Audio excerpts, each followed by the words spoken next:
Whether you are looking for a small skiff to fish the Sound or rivers or a huge offshore tuna machine, Defiance Marine has it. At Defiance Marine, be sure to power your boat with a Honda outboard package. Take advantage of the reliability and 5-year top-to-prop warranty on your Honda outboards. Our service department is always here to help and serve you as the customer. Did you know Defiance Marine has boat financing experts to help get you the best term rates on your new boat purchase? If you need financing for that new boat, call us today. We guarantee the best price, best service on a repower for your current boat. Defiance Marine is a Honda Premier dealership and one of the largest on the West Coast. Defiance Marine also carries all the gear that you will need. Everything from auxiliary kicker motors to fishing tackle and bait. Defiance Marine has certified technicians that are top-notch at their job. Some of the best in the Pacific Northwest at evaluating your boat issues and problems. Stop in today or give us a call for all your needs at Defiance Marine.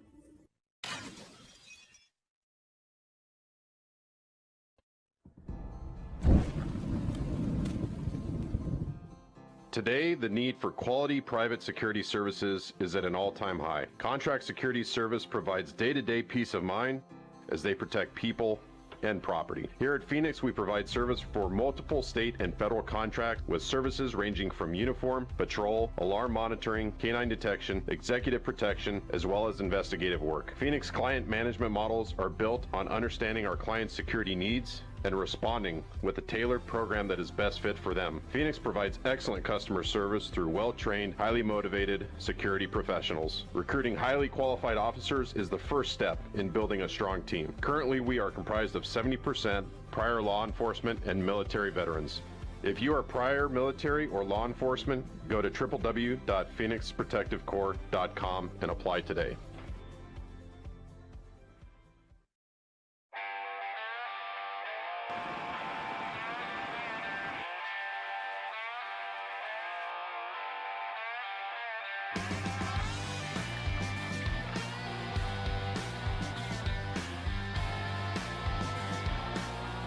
Here we go.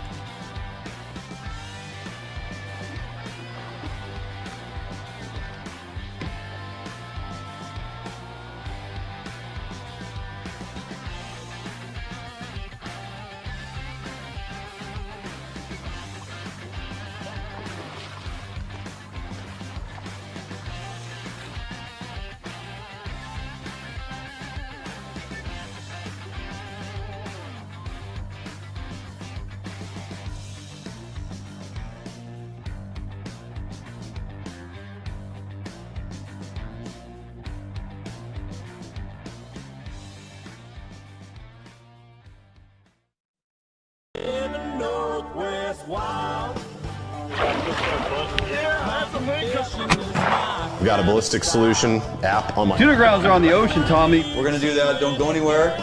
We've got all the great fish that make great fish and chips.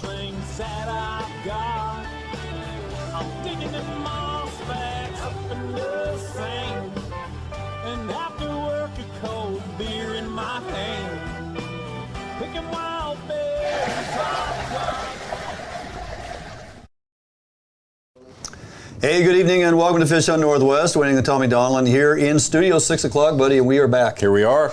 1 week later, and you know, I thought I said it last week, this stuff kind of writes itself. It does. Just give it a week because it's a whole nother chapter, It right? is. It is. It's totally unbelievable. There's so much going on. So glad you could all join us this evening. We have a lot of content to get through. We have Brian Blake back joining us in studio once again this week. Why? Because he is a man in the know. He's going to help explain a whole lot of this stuff. We're going to get into that a little bit. Hopefully some of you guys get out this week, a little fishing, a little clam digging when those dates are available, and just there are things to do. How about the weather window? Oh, it's beautiful. Isn't that something? Yeah, it's amazing. We got out on the river yesterday, floated it. My buddy Dave Calhoun and Lucas Holmgren, formerly at SDS and Lamb of Glass and whatnot. But three of us spending a day on a river floating. We could fish from the boat. We could pull plugs, which I did, and water conditions look just prime time. Hopefully there's a few more fish showing up in February, seems to be the rumor, but you know, if you don't go, you won't know. So, that's right, you got to go to know, that's what I always say. And you know, it's just so great to get back on the water, just in the drift boat, doing what we love to do, floating, no rain, cold in the morning like it should be, winter steelhead, and just the opportunity to be out there and just enjoy. and not a lot of pressure, man. Just a couple boats on the river. It was fantastic. Yeah. Just kind of a great reset. Better than what I've been doing, working my butt off. Yeah, but hey, that's well, okay. One of us has to play. We got those days too, but boy, when we can take advantage, because again, this time of year, January and February, Tommy and I talk about this. It's not just about providing content, but it's also about what is truly going on out there. Yeah. And so with what we have an opportunity recreation-wise, hunting and fishing, it's kind of in that limbo stage almost, right? It is. For a lot of people that only choose to fish one or two types of fisheries in a season, you may have not fished for quite a while, and you're waiting for spring to get here, whatever it is. But there are some things we can do. The other side of that is if we pay attention to what's truly going on behind the scenes, that allows us to either be on the water in the woods throughout the remainder of the year. Yeah. That's what we're really dialed in on January, February, and it'll carry on into March. I mean, once we break open preseason forecasts and jump into north of Falcon, some of this stuff keeps going. Thankfully, we get to start talking about things that matter, fishing and hunting. But you know, we got to get some of this stuff resolved so we can continue to do what it is we enjoy. That's right. And tonight's show is a whole lot of that. Plus, definitely some fishing, some video stuff we get to bring to you. But lots going on. I want to thank everybody for signing on. You got questions, comments, what have you, join us here, send them in on Messenger. Remember, you can check out what we have going on each and every week on all our social media platforms. And please jump over to our website, fishhuntnw.com. fishhuntnw.com, the online store, all kinds of swag and things there. We got a whole new lineup of items coming out. We're going to be down at the Sportsman Show. More on that later, but yeah, check out the webpage. Tons of activity, lots of good info in that regard. So with that, Tommy, got a few things going on. What do you got? We do. So, you know, part of the advantage of me getting to do this show with you is that I get to learn about all those things that I would have never even thought of. Wouldn't even cross my mind, right? And one of those has to do with the mystical kokanee, which you still haven't taken me fishing for, just so you know. Yeah. You know, but one of the recent, titles, subjects here is the Merwin Reservoir Dam is drawing down the water. Now, you know, first of all, never heard of this reservoir, never even crossed my mind.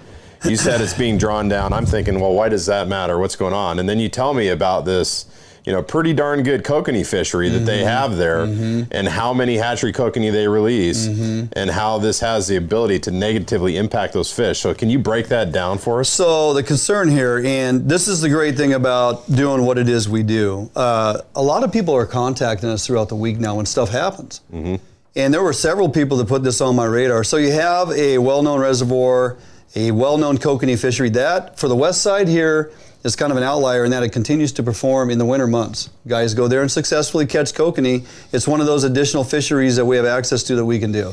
Well, there's some maintenance or whatever need to be done, I believe, on the dam that creates the reservoir, and they needed to draw the water down. So you have Merwin, you have Yale above it, and some work needed to be done by Pacific Corp, who owns and operates the power generation.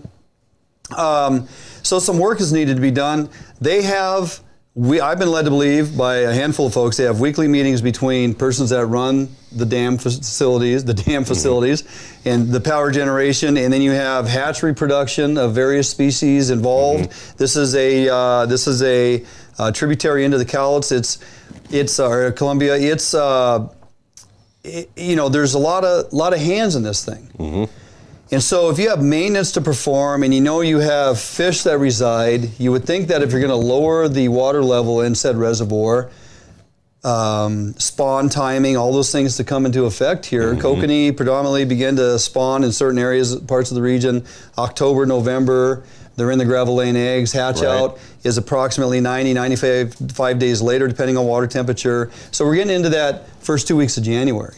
Well, if you start a drawdown on a reservoir second week of January, are you convinced, because you haven't talked to anybody, as in hatchery managers or fish managers or program managers who oversee this thing, are we convinced that we're not going to jeopardize any of the eggs that still might be in the gravel? Now, the hatchery program is pretty much on par. They got their egg take. There, as you mentioned, there is a hatchery component to this. They put in about 93,000 kokanee per season, partially released in the spring, partially released in the fall, different size of fish based on number of fish per pound. It's all calculated. The interesting thing on this particular fishery, they hadn't done any studies since in the 80s, which would tell them what is the larger participating component to this? Do we have a higher survivability of our wild propagation, or is it predominantly a hatchery-based put and take type of a fishery? They don't know because they don't clip. Okay, so they have no idea. So the frustration here is you have a couple different entities that work closely together. We're talking about fish management. We're talking about successful opportunity in the future for harvest. We don't know what the outcome of this will be. WDFW staff, based on public outcry, then went there, apparently kicked some rocks, and were looking. They said they didn't find anything. Yeah, so think about this. You've got, eggs in the gravel. You've got maybe some that have hatched. And think about maybe what size those tiny little fish or eggs are, right? They're about this. And so you walk out there and you go, oh, yeah, we're good. Hey, guys, we're good. I don't see anything. I don't see anything. I don't see anything. This is definitely not a problem. Let's go back to the office. So there is a kokanee out of the hatchery, post obviously hatch out in a couple weeks. And so if they're that size and the water's being drawn down, they're swimming out. They're going down with the water. They're going to stay at the water's edge. They're going to navigate with the water. But if they're still in egg in the gravel, they're left high and dry. Right. And they drain that creek down substantially. Guys had told me they had never seen it drawn down that far. And maybe they do know what they're doing. Maybe they timed this out, that they didn't have a concern or care that they would leave kokanee high and dry in the gravel. But the lack of communication, the lack of showing any concern, and then the finger pointing kind of started.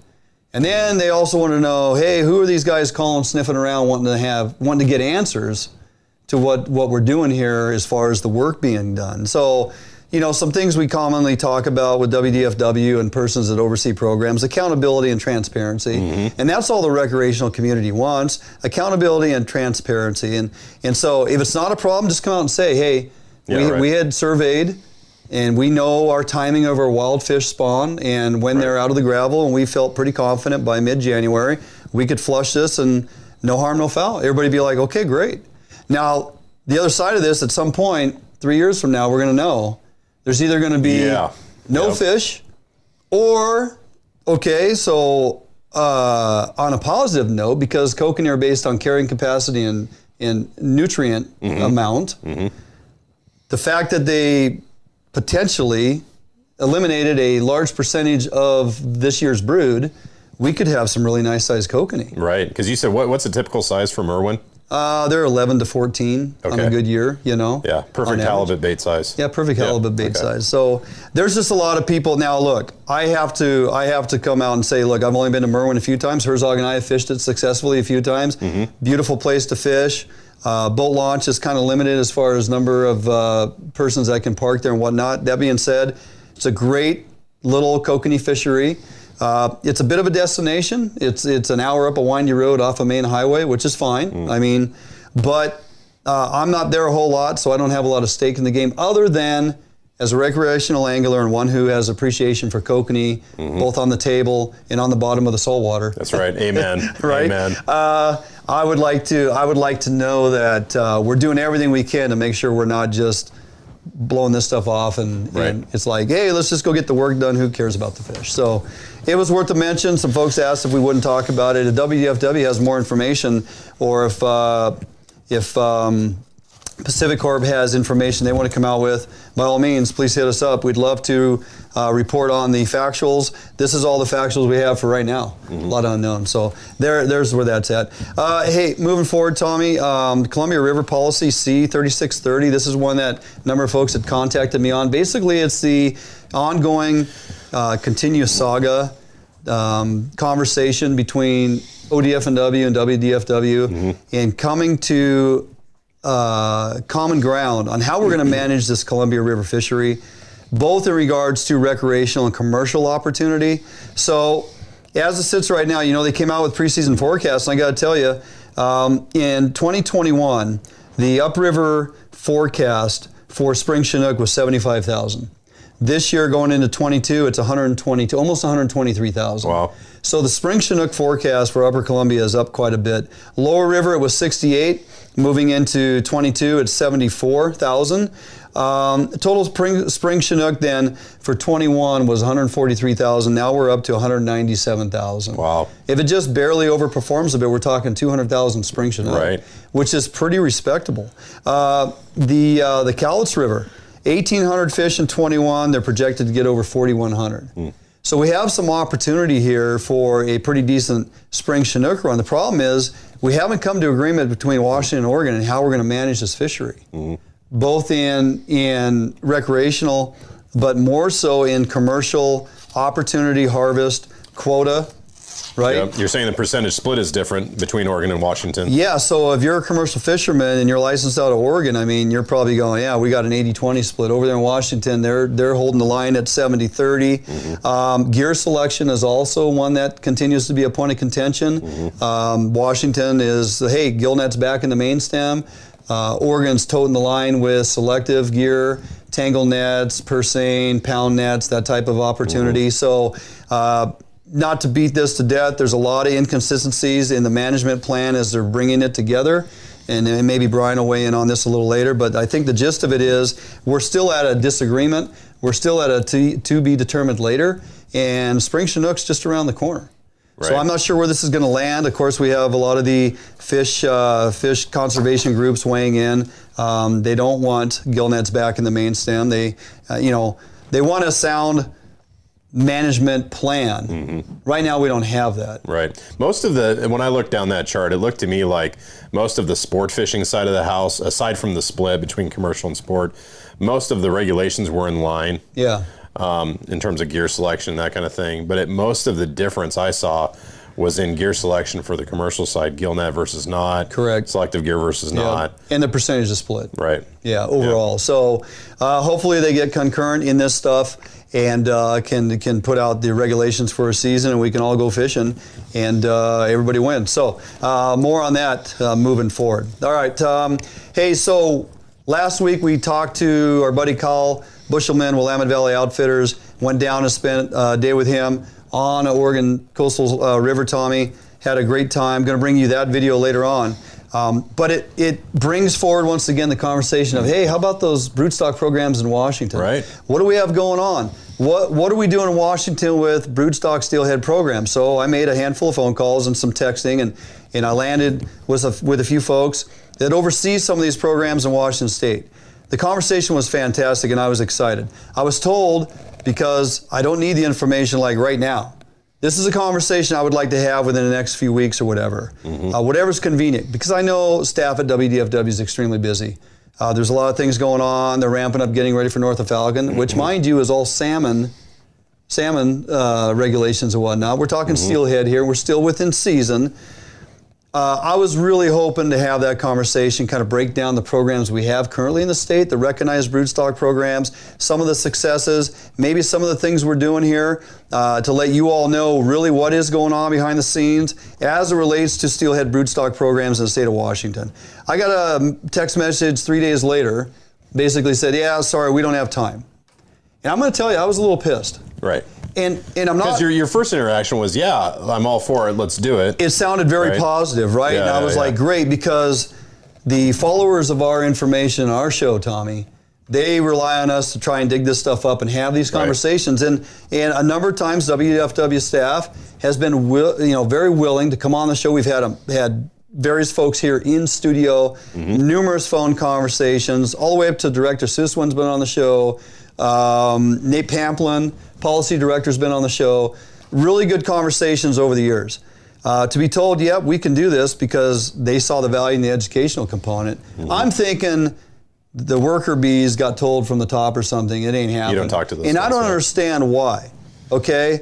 We talk to be face value. We talk transparency. Look, if you have a program going on within WDFW, you're a fisheries manager, and you have information that would be beneficial for us to know and understand. So on social media, they quit just blowing you up. Why wouldn't you be forward with that information? Right. Why wouldn't you come out? And who funds you, right? I mean, exactly. Isn't it a publicly funded entity? Yeah. So why not tell us how those funds are being spent? Yeah. So I was a little bit, I was like, boy, I'm grinding my teeth on this. I don't want to sit here and throw rocks at WDFW, but doggone it. Let's get on the show and let's talk about the broodstock programs. There's no lose here. Right. In my mind, there's only a win because you're going to be able to show the efforts and the work you put forth, and we, the participating anglers in this state, will gain knowledge and possibly some respect for what the effort being put out there by WDFW staff. And truly are we participating in broodstock programs, and what does that look like? If not, what are we hiding? Right. So, and if we can't get WDFW, we should get ODFW to come on and comment about their broodstock program. How successful it is. And then maybe they is. know something about the Washington broodstock program. Hey, what kind of dirt you got on WDFW, right? We're not, look, I'm not going to, throw out names and start cussing and stomping my feet, but hey, all we're asking for is to have the conversation for an educational, stroll down broodstock lane, so to speak. I just want to know what's going on with some of this stuff. I have an idea on some of these programs. I've talked to some of them, albeit it's mostly some of the tribal hatcheries and what they're participating in, with the state. Yeah. Very forthcoming. Maybe we need to start there. There we go. Maybe we'll start with the tribal broodstock programs and get a gauge on why they're so successful and what's going on there. So anyway, more to come on that, hopefully. Okay, more to come on that, hopefully. So, what else I got here? Oh, before we move on, Tommy, before I forget, hey, how about these new fancy mugs Shane I know. got? Check this out. This is awesome. I'm back in black, baby, right there. I just love the Hunter Orange. You do. I'm Fish on Northwest. So these new coffee mugs will be available at the Sportsman Show. Yeah. And buy a mug, get a free cup of coffee. What's going to be in that mug, Tommy? Fisherman's Brew. Absolutely, 100%. Yes. Fisherman's Brew. If you haven't signed on, man, you need to. Please go to fishermansbrew.com. Buy a couple bags, give them to your friends, put them in your thermos, whether you're on the water or in the woods. You're going to enjoy it. Very, very good coffee. These guys are doing great things. Small business here in Washington, Tommy. 5% of what they do goes to salmon recovery, which is fantastic. How can you not get on board and support that? So, yes, Fisherman's Brew, and we will have bags of it for sale in our booth at the Sportsman Show. We'll be selling the mugs. Walk away with a few mugs and a bag of coffee. Sounds like a party. We're good to go. I think Sean Finney wants to know if he can get any Jack Daniels in his cup. I don't know that that's allowed, Sean. Well, if he comes to join us in studio, yeah, perhaps. Or is he talking to the Sportsman Show? I think he's talking to the Sportsman Show. I don't think well, if Trina's driving, we'll load him up. All right. And then we'll take video. So anyway, all right, that's where we're at with that. Okay, running down the show, Tommy. Lots going on, huh? Let's hear it. Back in studio, former Washington State Representative Brian Blake is joining us once again. Yes, Brian was just here and he was fantastic. There's a lot going on. We're going to review the recent Washington State Fish and Wildlife Commission appointees and try to understand exactly who these folks are. Brian's going to help us walk through that and a few other points of discussion. Then we'll jump back down to Oregon. Tommy, we did take some amazing video, got a really nice video presentation premiere of our Oregon Coastal Steelhead with Kyle Bushelman. We talked to Kyle last week, and now we're going to show you what a day on the water with him looks like, so stay tuned for that. Then we're going to jump back in with Brian here, current legislative firearm bills that are getting a lot of attention. I can't wait for that discussion. Yeah, that's going to be a good one. Look, when you start drilling down on this stuff, it gets a little bit confusing for the layperson. I'm not one who claims to know a ton about how these bills are drafted, and the language in there gets very frustrating at times. So you bring in the big gun himself, Brian Blake, who actually was in as a representative and knocked some of these in the dirt in the day, right? Yep. So we got him back here to talk about some of these bills getting a lot of traction. Why are they so confusing? And hopefully he can help us sort them out. And then we're going to close out the show with some upcoming events that you absolutely have to be sure to attend with us. So lots going on, my friend.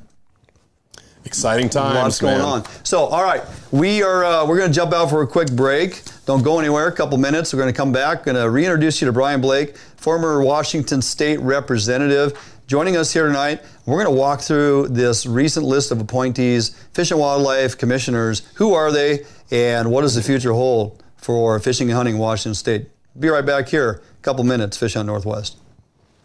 Portco, an outdoor emporium, is the largest local outfitter in the Northwest since 1975.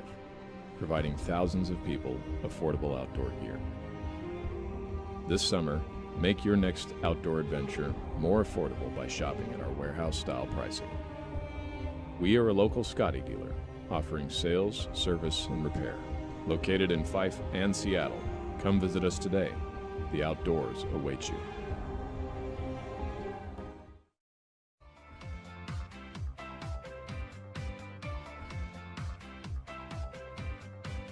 It's easier than ever to browse homes and connect with an agent on the go with Better Homes and Gardens Real Estate's mobile app.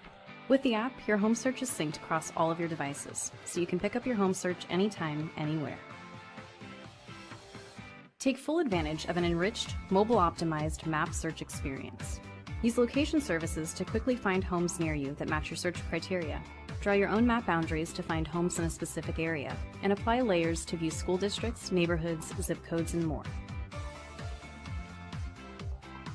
The app's user-friendly design makes it easier than ever to find a home you'll love. Narrow down your search results, save your search criteria, and save your favorite homes. You can browse your saved homes in a list view that puts photos and key details like price and square footage right at your fingertips. Or check out your saved homes displayed on the map.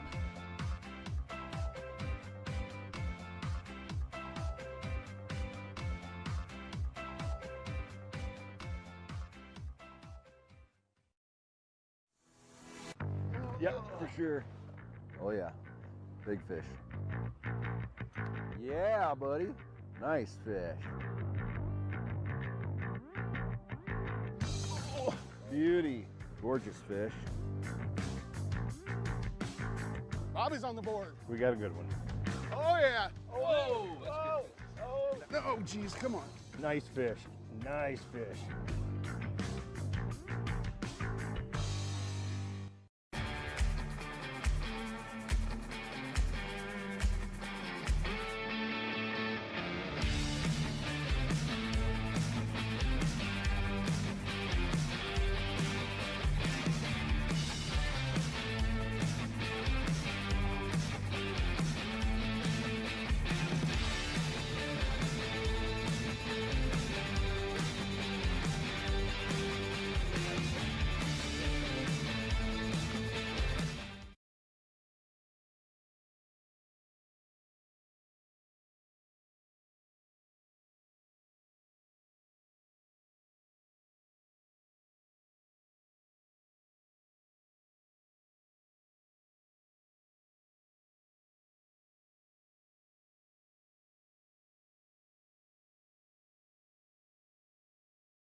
Sportco, an outdoor emporium, is the largest local outfitter in the Northwest since 1975, providing thousands of people affordable outdoor gear.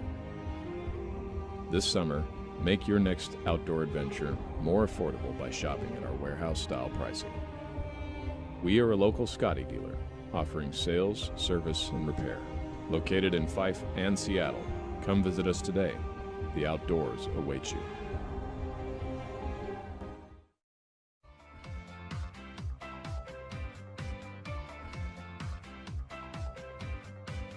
It's easier than ever to browse homes and connect with an agent on the go with Better Homes and Gardens Real Estate's mobile app.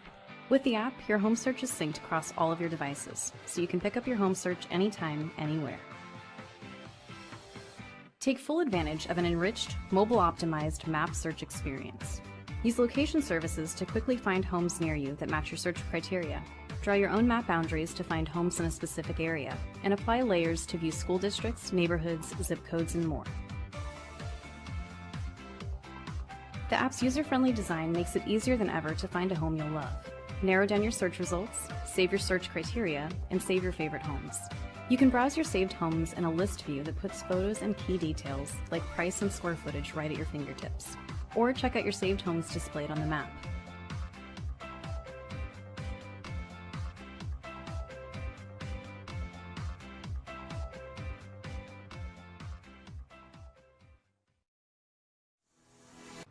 Yep, for sure.